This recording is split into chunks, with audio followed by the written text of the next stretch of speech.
जी 1 जनवरी 2016 को हमने एक प्लांट खरीदा, उसकी कॉस्ट 250 थी और आपने एस्टिमेट किया कि डिसमेंटलिंग कॉस्ट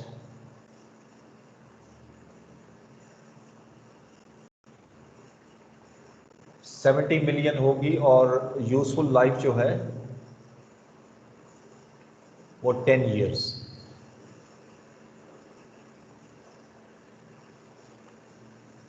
और डिस्काउंट फैक्टर, डिस्काउंट रेट 6% हम ले लेते हैं। पहले ज़रा इसकी कैलकुलेशन कर लें, ठीक है। तो जब हम इसकी वर्किंग बनाएंगे कॉस्ट ऑफ प्लांट, तो कॉस्ट ऑफ प्लांट जो है वो आपकी 250 मिलियन एक आ गई, plus present value of dismantling cost 70 million into 1.06 raise to power minus 10, कितना आ जाएगा जी? ये कैलकुलेट कीजिएगा सर।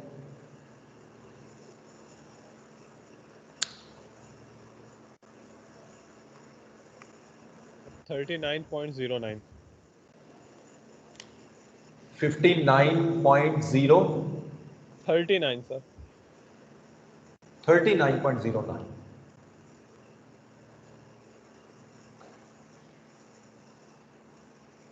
$289.09, ठीक है जी।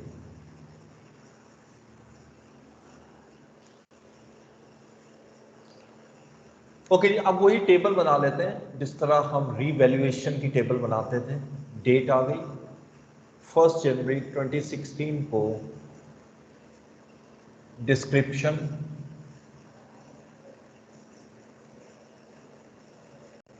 हमारा कॉस्ट ऑफ एसेट जो है वो रुपीज इन मिलियन में 289.09 मिलियन है। अच्छा, अब पहले तो इसको लेके चले 31 दिसंबर को जब ईयर एंड आएगा तो सबसे पहले आपने क्या करना है? सबसे पहले we have to record the depreciation. Depreciation record करेंगे।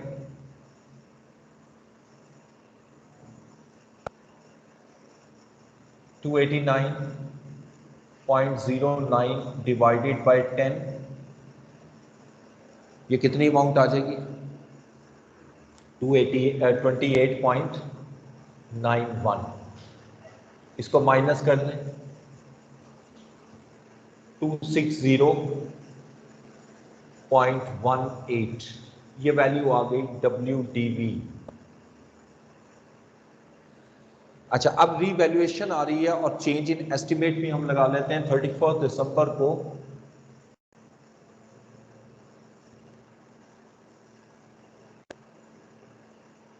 एक तो वो ये कह रहे जी कि फेयर वैल्यू जो है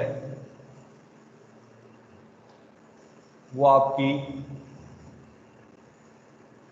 एसेट की 240 मिलियन है। अच्छा, एक चीज याद रखनी है, ये जो फेयर वैल्यू दी होती है क्वेश्चन के अंदर, इसके अंदर डिसमेंटलिंग कॉस्ट इंक्लूड नहीं होती, ठीक है। यानी इसके अंदर एक्सक्लूडिंग इंक्लूडिंग दोनों कॉन्सेप्ट पेपर में दे सकता है। तो अगर मैं ये 240 लिख रहा हूँ तो एक्सक्लूडिंग है, इसको 270 कर लो तो मैं इंक्लूडिंग कहता हूँ, इंक्लूडिंग डिसमेंटलिंग कॉस्ट, यानी उसका इफेक्ट इसके अंदर शामिल करके जो फेयर वैल्यू आ रही है वो 270 मिलियन है, ठीक है। और अब हमारा चेंज ये हो रही है कि डिसमेंटलिंग कॉस्ट जो है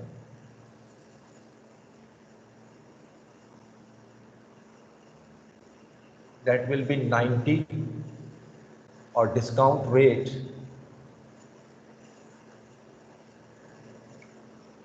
5%। जी, तो अब आपने सबसे पहले क्या करना है कि प्रोविजन का इम्पैक्ट लेकर आना है, ठीक है, प्रोविजन का। और अगर मैं प्रोविजन का इम्पैक्ट पहले ले आऊं या रीवैल्यूएशन का ले आऊं, आंसर में कोई फर्क नहीं आता जो so far as the first year is concern. मैं दोनों आपको तरीका बता भी दूंगा, लेकिन पहले ज़रा देखिएगा कि अगर मैं इसको कैलकुलेट करता हूं वर्किंग में प्रोविजन की अमाउंट को। मेरी प्रोविजन की अमाउंट क्या थी 1 जनवरी 2016 को, जो प्रोविजन आपने क्रिएट की थी दैट इज 39.09।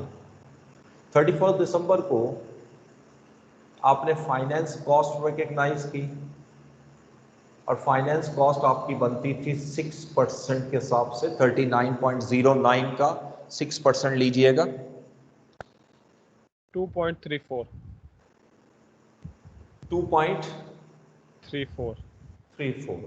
तो ये लाइबिलिटी यानी प्रोविजन की जो अमाउंट बनती है वो 41.43%, 41.43। अब 31 दिसंबर को आप रीबयर कर रहा हूं मैं। जब रीबयर करता हूं प्रोविजन, तो अब डिसमेंटलिंग कॉस्ट जो है वो 90 मिलियन है, 90 मिलियन, लेकिन डिस्काउंट रेट भी कम होकर 5% रह गया।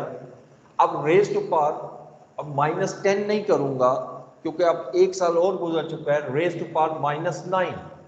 अब इसकी कैलकुलेशन कीजिएगा कितनी आई लाइबिलिटी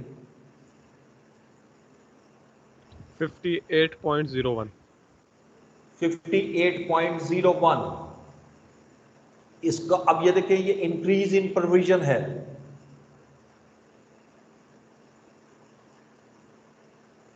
कितनी अमाउंट आई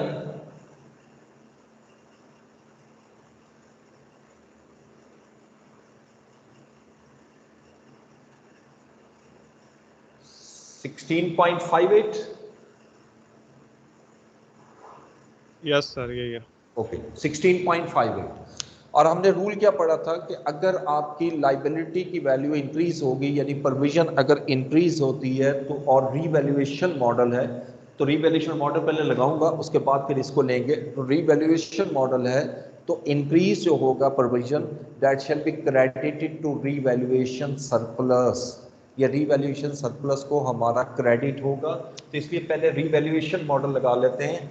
जो फेयर वैल्यू आ रही है आपकी, fair value is 2.7 sorry 270 million. ये इंक्रीज आ रहा है 270 मिलियन। तो ये इंक्रीज बनेगा 9.82। ये इंक्रीज हम क्रेडिट करेंगे रीवैल्यूएशन सरप्लस को। और ये जो मैंने 9.82 क्रेडिट किया है, इंक्रीज किया है रीवैल्यूएशन सरप्लस को, that is normal principle of revaluation as per IAS 16। अब 31 दिसंबर को आपकी प्रोविजन इंक्रीज हुई। अब मैं यहां लिखूंगा इंक्रीज इन प्रोविजन। एक इंक्रीज इन प्रोविजन के दो इफेक्ट हैं। एक इफेक्ट जाएगा कॉस्ट ऑफ एसेट में इंक्रीज होगा, डेबिट होगा कॉस्ट ऑफ एसेट में। अब इसकी अगर एंट्री बना लो तो मेरा ख्याल ज्यादा क्लियर होगा। एंट्री क्या बनेगी, प्रोविजन इंक्रीज हो रही है, सॉरी प्रोविजन क्रेडिट होगी 16.58। अच्छा अगर तो ये कॉस्ट मॉडल होता तो हम PPE में ऐड करते हैं, लेकिन चूंकि कॉस्ट मॉडल नहीं है तो हम रीवैल्यूएशन सरप्लस में इसको जाकर एडजस्ट करेंगे। 16.58। अब देखिएगा मेरी प्रोविजन का इफेक्ट जो है वो 9.82 सरप्लस के अगेंस्ट एडजस्ट हो गया और जो रिमेनिंग अमाउंट है वो मैं प्रॉफिट एंड लॉस को चार्ज कर दूंगा। अब मेरा डिक्रीज हो रहा है 16.58। 16.58 को कैलकुलेट कीजिएगा, यानी 16.58 माइनस 9.82 6.76 6.76। ठीक है, ये रूल मैंने एक तो एग्जांपल पहले करवाई थी जिसमें डिक्रीज इन प्रोविजन थी। ये मैंने आपके सामने एग्जांपल ली जिसमें इंक्रीज इन प्रोविजन और रीवैल्यूएशन में। जहां पर इंक्रीज इन प्रोविजन आएगी तो जितना रीवैल्यूएशन सरप्लस है उसके अगेंस्ट आपने इसको सेट ऑफ कर देना है। लेकिन एंट्री अब चेंज होगी। ये तो मैंने वैसे एंट्री कर दी थी ना सरप्लस को, तो 9.82 सरप्लस के अगेंस्ट होगा और जो रिमेनिंग अमाउंट है वो प्रॉफिट एंड लॉस को चार्ज हो जाएगी 6.76। ये तो पहले मैंने एंट्री कर दी थी क्योंकि सरप्लस मैंने कैलकुलेट नहीं किया था। ठीक है, लेकिन अगर सरप्लस ज्यादा होता, ये कम होता तो सारा इसके अगेंस्ट ही हम इसको एडजस्ट करते हैं। ठीक है, मैं इसको अगले साल भी लेके जाता हूं, नेक्स्ट अकाउंटिंग ईयर में आते हैं। अब इस वक्त वैल्यू आ रही है 270 मिलियन। अब 31 दिसंबर 2017 को मैं दोबारा डेप्रिसिएशन लूंगा और डेप्रिसिएशन आ रही है 270 divided by 9 which is equal to 30 million. अच्छा, अब देखो इंक्रीमेंटल डेप्रिसिएशन आने के बावजूद मैं ट्रांसफर टू रिटेन्ड अर्निंग नहीं कर सकता। उसकी सिंपल लॉजिक आपके सामने है, क्योंकि आपका रीवैल्यूएशन सरप्लस का बैलेंस 0 है। तो ये 240 मिलियन की अमाउंट आ गई। अब 31 दिसंबर 2017 को हम कहते हैं कि फेयर वैल्यू वही इंक्लूडिंग डिसमेंटलिंग कॉस्ट जो है वो 250 मिलियन आ गई, और dismantling cost has now changed to 50 million और डिस्काउंट रेट इंक्रीज होकर 8% पर चला गया। पहले मैंने जरा इंक्रीज इन प्रोविजन किया था, अब इसी को उसी अगले साल में डिक्रीज इन प्रोविजन कर रहा हूं। जरा देखिएगा अब इस हिस्से को कैसे सॉल्व करेंगे। 250 मिलियन को पहले तो फेयर वैल्यू पे लाइएगा 250 मिलियन। अगर ये इंक्रीज हो रहा है, इंक्रीज का हमने क्या रूल पढ़ा था, अब मैं रीवैल्यूएशन रूल की बात कर रहा हूं कि अगर तो आपने इंक्रीज हो रहा है 10 मिलियन का, तो और पहले से लॉस प्रॉफिट एंड लॉस को चार्ज कर चुके हो तो पहले तो उस लॉस को रीइंस्टेट करोगे, ठीक है। अब सवाल यह है कि कितना रीइंस्टेट करेंगे, उसके लिए हिस्टोरिकल कैरिंग अमाउंट की वर्किंग बनाइएगा उसी तरीके से जैसे नॉर्मली करते हो कि अगर मेरी कॉस्ट जो है वो 289.09 है एसेट की, और मैं एक्यूमुलेटेड डेप्रिसिएशन अगर लेस कर दूं 2 इयर्स की, यानी 289.09 मल्टीप्लाई 2 डिवाइडेड बाय 10 हिस्टोरिकल, कि अगर 10 साल लाइफ है और अगर हिस्टोरिकल डेप्रिसिएशन होती 28.91 इंटू 2 तो कितनी डेप्रिसिएशन आती 57.82। अब इसको माइनस कीजिएगा,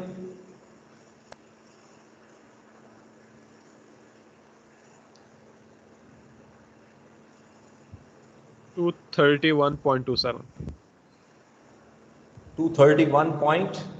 27 ठीक है जी।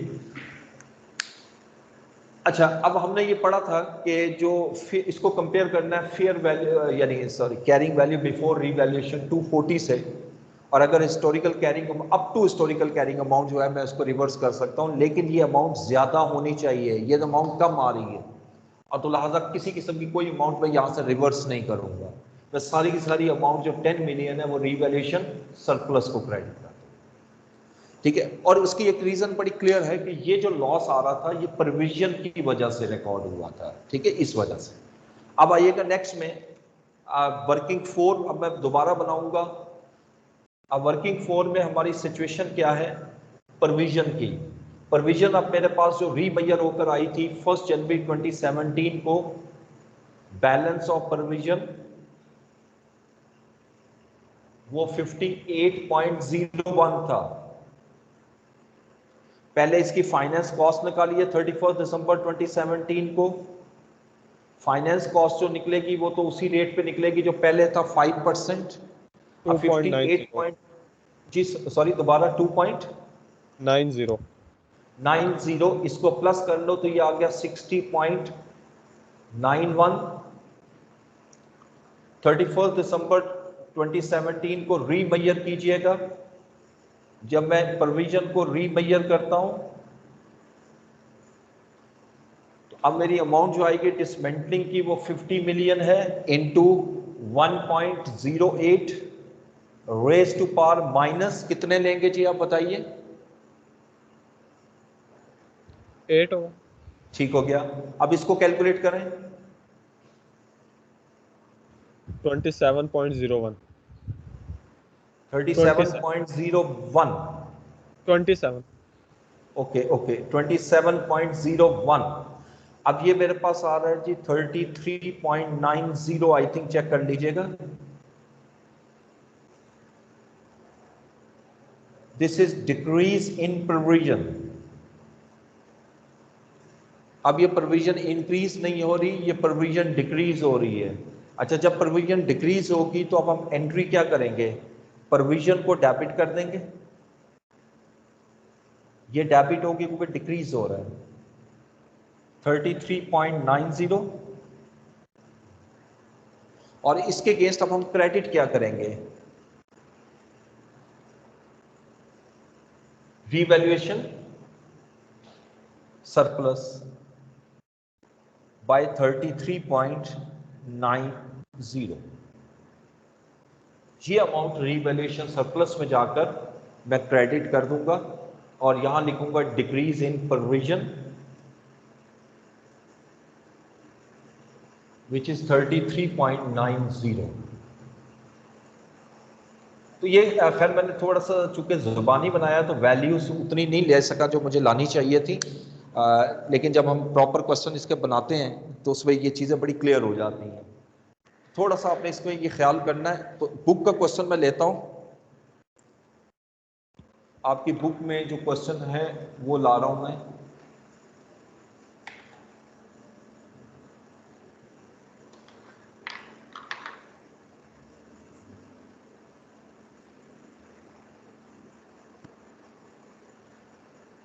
यूएसबी लाए थे ऊपर से, वो दीजिएगा, उसमें बुक होगी मेरी।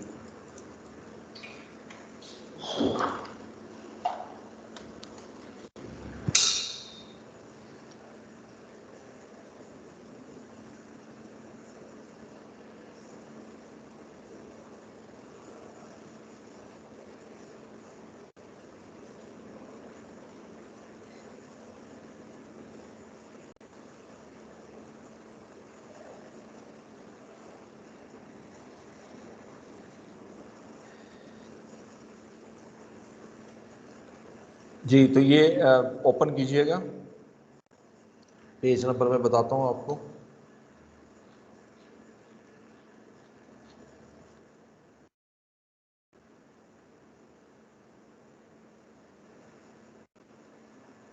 फोर 479। जी एग्जैक्टली वही क्वेश्चन निकला है। एग्जाम्पल नंबर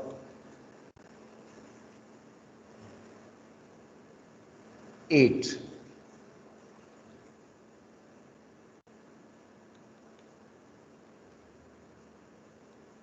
सॉरी ये नहीं है।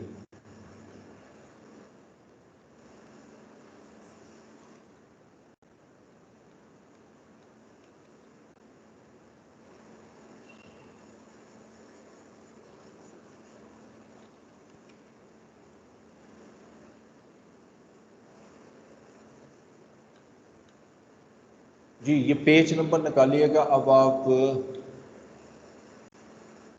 637, बुक का page number 637, example number 23 gladiator limited के नाम से। अब इस क्वेश्चन को मैं रीड कर रहा हूँ। Fraz is a chartered accountant and employed as a finance manager of Gladiator Limited GL. He has recently returned after a long medical leave and has been provided with draft financial statements of GL for the year ended 30th June 2017. Following figures are reflected in the draft financial statements. अब इसमें आ रहा है profit before tax 125 million, total asset 1420 million और total liabilities 925 million.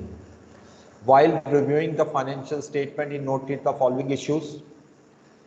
As at 30th June 2017, dismantling costs relating to plant has increased from initial estimate of rupees 30 million to 40 million. Further, fair value of plant on that date was assessed at 112 million net of dismantling costs. No accounting entries have been made in respect of increase in dismantling liability and revaluation of plant. यानी इसमें दो entry जो हैं। अच्छा, इस question में एक चीज याद रखिएगा, ओमिशन का केस है। आपको क्लोजिंग बैलेंस दिए हुए हैं, दोनों दिए हुए हैं क्लोजिंग बैलेंस, एसेट्स के भी लाइबिलिटीज के भी, और नेट प्रॉफिट भी दिया हुआ है, लेकिन वो ये कह रहा है कि इसके अंदर दो ट्रांजैक्शन ऐसी हैं जो रिकॉर्ड ही नहीं हुई, वो रिकॉर्ड होना रह गई, यानी आपने उसको रिकॉर्ड ही नहीं किया। ठीक है, उससे आगे वो लिख रहा है नेक्स्ट में, the plant had a useful life of 5 years when it was purchased on 1st July 2015. The carrying value of plant and related revaluation surplus included in the financial statements are rupees 135.4 million. After depreciation for the year ended 30th June 2017 and rupees 3.1 million after transferring incremental depreciation for the year ended 30th June 2017 respectively. अब ये plant की information दे रहा है कि उसकी जो useful life है वो 5 ईयर है, when it was purchased on 1st जुलाई 2015। यहाँ से हिस्टोरिकल अमाउंट भी हमें निकालने में हेल्प होगी। और वो लिख रहा है carrying value of plant and related revaluation surplus included in the financial statements are, यानी जो इस वक्त कैरिंग अमाउंट है प्लांट की वो आपकी 135.4 मिलियन है। ये जो टोटल एसेट आ रहे हैं ना 1420 मिलियन के, इसमें 135.4 शामिल है। और फिर 3.15 मिलियन जो है वो आपका रीवैल्यूएशन सरप्लस है। यकीनी बात है revaluation surplus is a part of equity, और ये after transferring the incremental depreciation. वो रिक्वायरमेंट ये कह रहा है determine the revised amount of profit before tax, total assets and total liabilities after incorporating the impact of above adjustments if any. Okay, let's start. ये छोटा सा question है, कोई ज्यादा लेंथी नहीं है।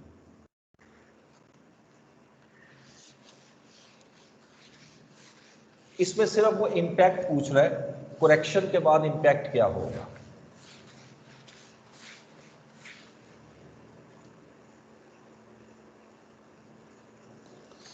देखिए क्वेश्चन के मुताबिक ये जो डाटा दिया इसको लिख लें। तीन चीजों पे वो इम्पैक्ट पूछ रहा है। सबसे पहले नेट प्रॉफिट, आप एक कॉलम बना लें नेट प्रॉफिट। दूसरा वो इम्पैक्ट पूछ रहा है टोटल एसेट्स, और तीसरा वो पूछ रहा है टोटल लायबिलिटीज।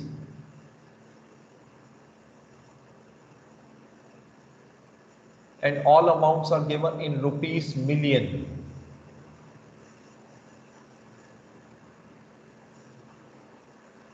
आप स्टार्ट कीजिएगा यहां से, जो गिवन बैलेंसेस हैं,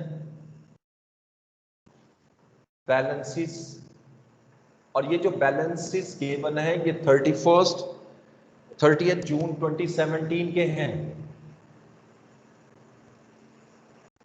और ये गिवन है। इसको अनएडजस्टेड भी कह सकता हूं क्योंकि इसके अंदर ओमिशन हुई है, वो रिकॉग्नाइज नहीं हुई। तो नेट प्रॉफिट जो हमें क्वेश्चन में दिया हुआ है वो कितना दिया हुआ है जी, 125 मिलियन।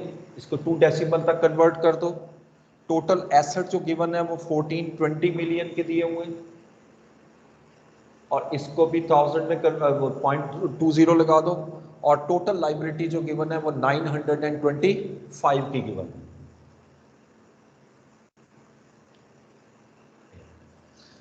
अब क्वेश्चन के मुताबिक आइएगा, सिंपल।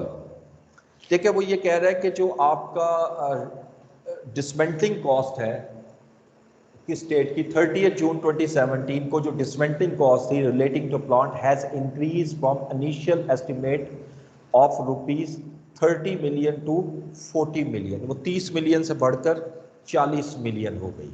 ठीक है। Further fair value of plant on that date was assessed at 112 million net of dismantling cost। अब ये जो net of dismantling cost का मतलब है ये सिर्फ fair value, इसके अंदर ये include नहीं है, मुझे इसको शामिल करना पड़ेगा, यानी डिसमेंटलिंग कॉस्ट को इसके अंदर शामिल करना पड़ेगा फेयर वैल्यू में। इससे पहले जो मैंने आपको एग्जांपल कराई है उसके अंदर इंक्लूडिंग का वर्ड यूज किया था, वो इसके अंदर इंक्लूड थी, यहाँ पर मुझे इंक्लूड करनी पड़ेगी। ठीक है। अब सबसे पहले दो चीजें इसमें कैलकुलेट करनी है, बल्कि एक ही चीज कैलकुलेट करनी है। आप पहले रीवैल्यूएशन की वर्किंग बना लें। रीवैल्यूएशन देखते हैं कि कितना सरप्लस आ रहा है या कितना कमी आ रही है। वो चीज देखने के लिए मुझे क्या चाहिए, मुझे सबसे पहले फेयर वैल्यू कैलकुलेट करनी है। फेयर वैल्यू जो क्वेश्चन के अंदर गिवन है वो आपके सामने है, क्वेश्चन में दी हुई है fair value of the plant on the date was assessed at 112 million. ये 112 मिलियन है, लेकिन आगे ये लाइन लिख रहा है नेट ऑफ डिसमेंटलिंग कॉस्ट, यानी इसके अंदर present value of dismantling cost शामिल नहीं है, वो शामिल करो। अब डिसमेंटलिंग कॉस्ट जो है वो अब आप 30 से बढ़कर 40 हो चुकी है। अब क्वेश्चन ये है कि मैं 30 लूंगा या 40 लूंगा। अंडरस्टूड है मुझे 40 लेनी है, क्योंकि ये फेयर वैल्यू मैं किस डेट को ले रहा हूँ, ईयर एंड को। तो ईयर एंड की जो डिसमेंटलिंग कॉस्ट है वो आपकी 40 मिलियन है, और डिस्काउंट रेट क्या दिया हुआ है क्वेश्चन में, इस तरह डिस्काउंट रेट ऊपर देखिएगा,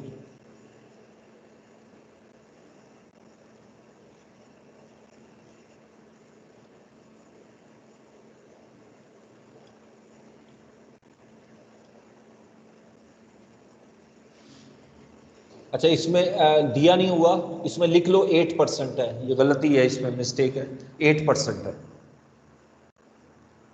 इसको 8% पे कैलकुलेट कर लो, 40 इंटू 1.08 रेज टू पावर कितने साल की अब लेंगे, कैलकुलेशन करेंगे।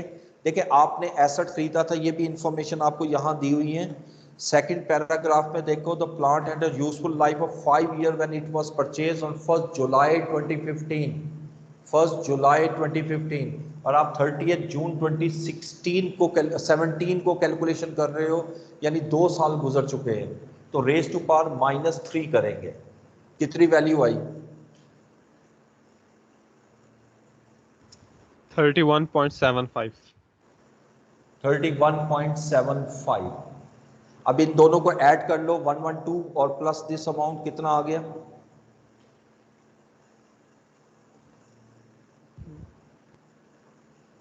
143.75।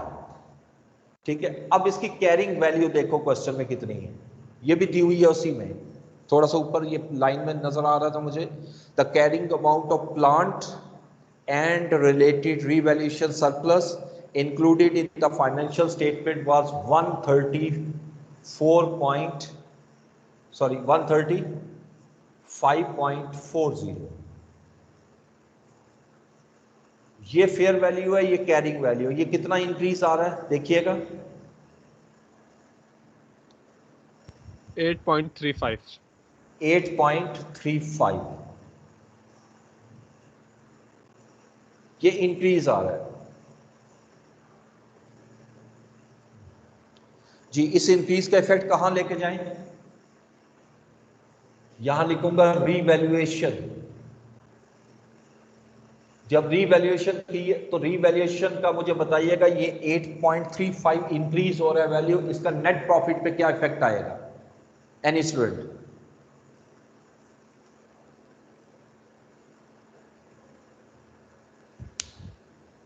ये सरप्लस आ रहा है। रीवैल्यूएशन जब आपने की तो सरप्लस क्रिएट हुआ, इसका नेट प्रॉफिट पे क्या इफेक्ट आएगा, कोई इफेक्ट नहीं आएगा सर जी बिल्कुल, इसका इफेक्ट आएगा अदर कंप्रीहेंसिव इनकम पर। ठीक है, अगर तो ये नेट प्रॉफिट की जगह दिया होता टोटल कंप्रीहेंसिव इनकम तो फिर तो मैं इफेक्ट लेता।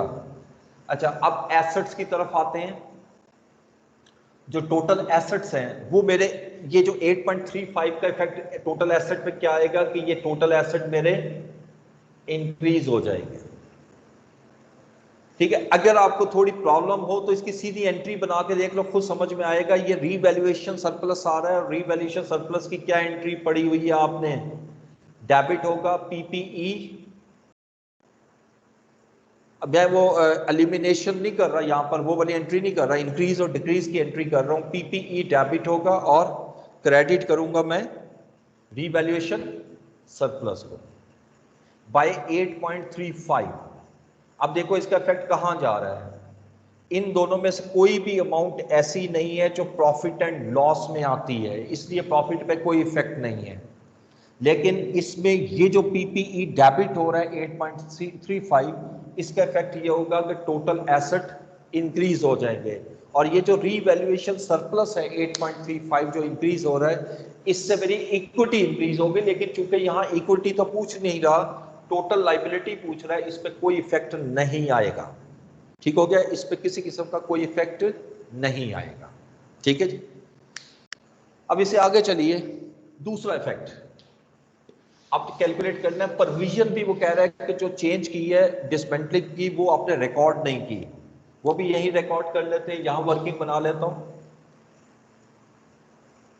देखिए 1 जनवरी जुलाई 2015 को आपने एस्टिमेट किया था, जब आपने एसेट खरीदा था उस वक्त आपने एस्टिमेट किया था कि 30 मिलियन होगी, तो आपने प्रोविजन क्रिएट की 30 million. 30 into 1.08 raise to power -5, क्योंकि उस टाइम लाइफ 5 इयर्स थी। अब इसको कैलकुलेट कीजिएगा, 30 इंटू 1.05 रेज टू पावर -5, 20.42 20.42। 2 ठीक है। अच्छा, उसके बाद 30 जून 2017 को आपने पहले 16, एक साल चलो ले लो, फाइनेंस कॉस्ट निकालोगे 8%, इस अमाउंट का 8% लीजिएगा, 1.63 63। yes sir ओके, ये आ जाएगा 22.05।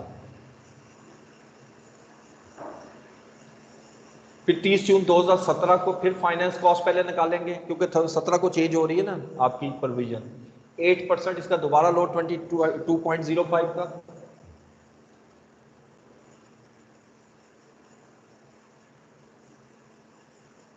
$1.76 इसको प्लस किया तो ये आ गया 23.81। और मेरी प्रोविजन जो है अब इसी डेट को रीमैयर की, रीमैयर हम ऑलरेडी कैलकुलेट कर चुके हैं। ये देखिएगा, ये कैलकुलेशन हुई है 40 इंटू 1.08 रेज टू पावर -3, 31.75। अब 31.75 में से ये माइनस करो तो this is increase in provision.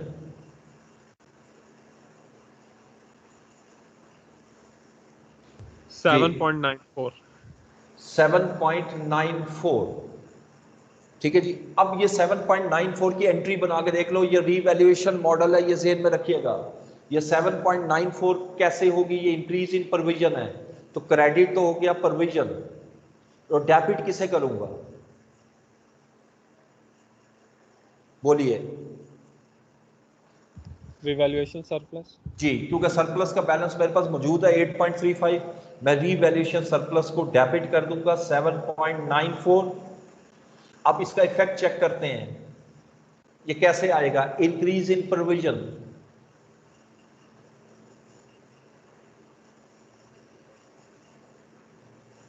बताइए नेट प्रॉफिट पे इसका कोई इफेक्ट आ रहा है, इस कैलकुलेशन का कोई नेट प्रॉफिट पे इफेक्ट आ रहा है? नो सर नहीं। अच्छा, एक चीज याद रखिएगा, अब आपके माइंड में आएगा फाइनेंस कॉस्ट का तो आना चाहिए। भाई फाइनेंस कॉस्ट तो रिकॉर्ड हो चुकी है, वो क्वेश्चन में क्लैरिटी में लिख रहा है कि सिर्फ और सिर्फ जो डिसमेंटलिंग कॉस्ट और इंक्रीजिंग प्रोविजन है वो रिकग्नाइज नहीं हुई, बाकी तो सारा रिकग्नाइज हो चुका है, तो इसलिए प्रॉफिट पे कोई इफेक्ट नहीं आ रहा। इसका क्या एसेट, टोटल एसेट्स पे कोई इफेक्ट आएगा? इसका टोटल एसेट्स पे भी कोई इफेक्ट नहीं आएगा। इसका टोटल लाइबिलिटीज पे कोई इफेक्ट आएगा? लुक एट इंक्रीज दिस जी, 7.94 से मेरी लाइबिलिटी इंक्रीज होगी। अब इसको प्लस कर लो, these are the revised balances.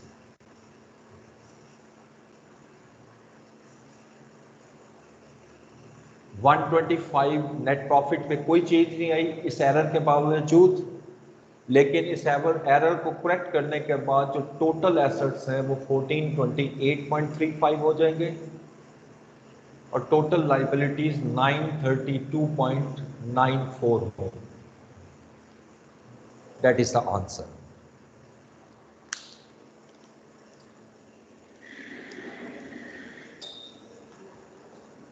ये पास पेपर का क्वेश्चन है, ये जो आया हुआ है। जो अभी हमने किया।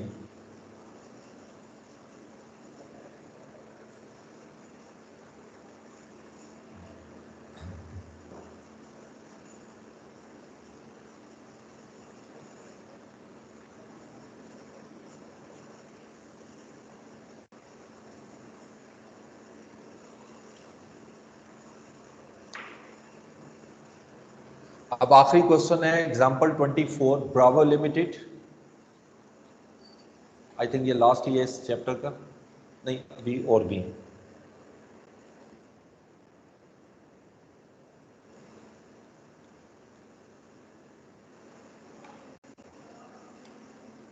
ट्वेंटी 24 नंबर क्वेश्चन देखिए।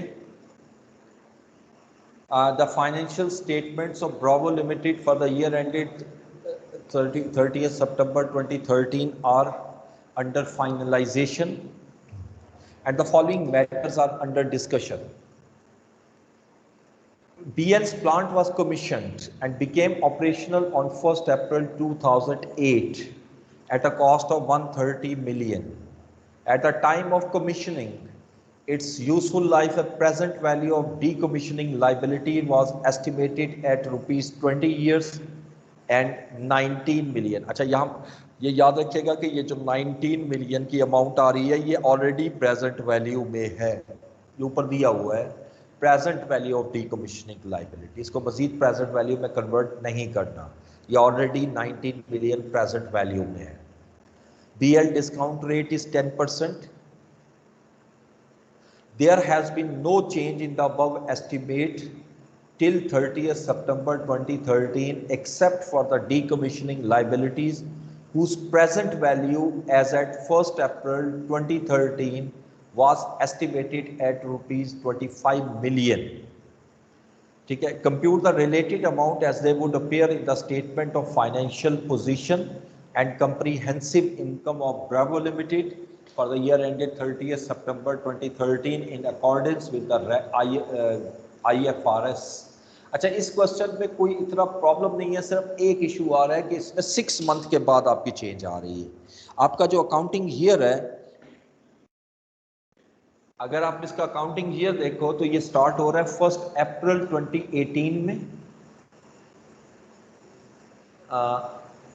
नो सॉरी 1 अप्रैल नहीं, 1 अक्टूबर 28 को शुरू होगा और 30 सितंबर को क्लोज होगा। ठीक है, अकाउंटिंग ईयर ये क्लोज होगा। अच्छा, अब ड्यूरिंग द ईयर 1 अप्रैल को आपने जो चेंज हुई है एस्टिमेट, यहाँ पर जो मॉडल लग रहा है वो आपका कॉस्ट मॉडल है, क्योंकि कहीं पर रीवैल्यूएशन का जिक्र नहीं है। ठीक है, जब जिक्र नहीं है तो फिर कॉस्ट मॉडल है। तो कॉस्ट मॉडल में हमने क्या पढ़ा था, इन द कॉस्ट मॉडल अगर वैल्यू इंक्रीज होगी तो आप उसको यानी प्रोविजन इंक्रीज होगी तो प्रोविजन का इफेक्ट आप एसेट में लेके जाओगे पीपीई में, और अगर प्रोविजन डिक्रीज होती है तो फिर एसेट भी डिक्रीज हो जाएगा। ठीक है, ये हमने डिस्कस किया था, ये कोई मुश्किल नहीं, लेकिन 6 मंथ की इसकी कैलकुलेशन में कन्वर्ट करना पड़ेगा। अब ये करोगे, मैं होमवर्क दे दूं ये वाला,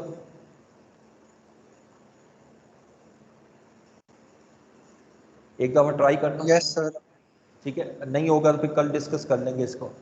यस सर। अच्छा 25, अच्छा ये बज़ाहिर काफी लंबा क्वेश्चन है, एंट्रीज भी हैं, लेकिन इसको भी लाजमन करना है। इसको मैं खुद करवा देता हूं आपको, ठीक है, इसको मैं करवा देता हूं और अगला तो क्वेश्चन खत्म हो जाता है।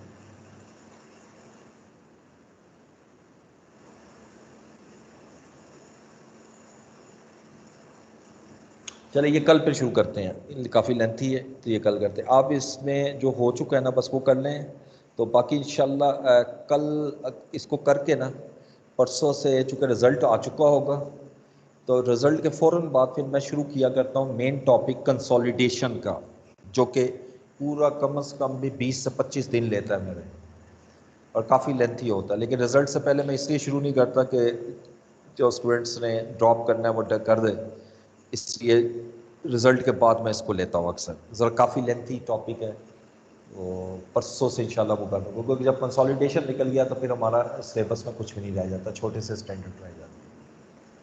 फिर एक दफ़ा रिवाइज करेंगे इंशाल्लाह इसको। सर एक क्वेश्चन था जी जी सर, ये जो आपने बोर्ड पे भी पिछला सवाल करवाया हुआ है, लिखा हुआ है एग्जाम्पल जो आपने खुद से क्रिएट की, इसमें जी अगर फेयर वैल्यू अगर इसमें 2017 को इंक्रीज ना होता फेयर वैल्यू 10 का, तो ये 33.90 है, क्या हम उसको पिछले वाले प्रॉफिट एंड लॉस के अगेंस्ट री इंस्टेट करते 6.76 से? ये वाला आप कह रहे हो अगर इंक्रीज ना होता ना, एम आई राइट? सर हाँ, वो 10 वाला 10 जो इंक्रीज हुआ है, फेयर वैल्यू का 10 इंक्रीज हुआ है। अच्छा अच्छा, वो जो 10 इंक्रीज हो रहा है फेयर वैल्यू, हाँ जी, अगर वो अगर ना इंक्रीज होता, ना होता, डिक्रीज होता, आप ये कह रहे हो? नहीं सर, वो फेयर वैल्यू इस साल हम करते ही ना 2017 को। नहीं, फेयर वैल्यू मॉडल है तो फेयर वैल्यू क्यों नहीं लगाएंगे? सर वो 2-2 साल बाद भी तो वो होता है ना कि कंपनीज की पॉलिसी कुछ। अगर 2 साल नहीं कर रहे चेंज, तो फिर 2 साल के बाद रिवैल्यूएशन करेंगे ना। सर वो प्रोविजन, मैं पूछ रहा हूँ कि प्रोविजन फिर क्या रीइंस्टेट करते 6.76 से 33.90 अगर होता तो? देखो, पहली बात तो मैं क्लियर कर दूं आपको कि प्रोविजन एक सेपरेट चीज़ है, रीवैल्यूएशन एक सेपरेट चीज़ है, आप उससे लिंक मत करो। हाँ, अलबत्ता ये ज़रूर है कि जब मॉडल कौन सा लगा हुआ वो देखना पड़ता था कि उसका इफेक्ट कहाँ लेके जाना है, प्रोविजन का सेकंड वो चेक कर लें, सिर्फ ये चीज़ होती है। आप खुद अपने आप को कंफ्यूज कर रहे हैं। अगर आपने 1 साल रीवैल्यूएशन किया और फिर 2 साल के बाद रीवैल्यूएशन करनी है, तो 2 साल रीवैल्यूएशन करो, उसमें क्या हर्ज है? अगर उसके दौरान कोई इंक्रीज इन प्रोविजन आ रही है तो उसका अपना इफेक्ट होगा, उसको आप छोड़ दो कि रीवैल्यूएशन इस साल हुई है या नहीं हुई, या 10 इंक्रीज हो रहा है या डिक्रीज हो रहा है, हमें इससे कंसर्न ही नहीं है। ठीक है, ओके सर। क्योंकि एक चीज़ याद रखनी है कि हमने हमेशा हिस्टोरिकल कैरिंग वैल्यू से मेजर करना होता है रिवर्सल में। जो ये मैंने कैलकुलेट खैर अरेज कर दी हुई है जो कैलकुलेट की थी, लेकिन यहाँ पर हिस्टोरिकल कैरिंग अमाउंट कम आ रही है, तो मैं इंशाल्लाह कोशिश करता हूँ इसको बनाना पड़ेगा क्वेश्चन मुझे बैठ के। अगर क्वेश्चन बन जाता है ये बड़ा अच्छा क्वेश्चन बनेगा, इसमें पूरी रिवैल्यूएशन भी आ जाए और वो पूरे रिवर्सल वाला रूल भी अप्लाई हो जाए, जहाँ पर प्रॉपर रिवर्सल हो रही है। ये ज़बानी बन नहीं सकता ना ये क्वेश्चन, फिर भी मैंने बड़ी कोशिश करके इतना कर दिया आपके लिए। चलिए जी, अटेंडेंस लगवा लें।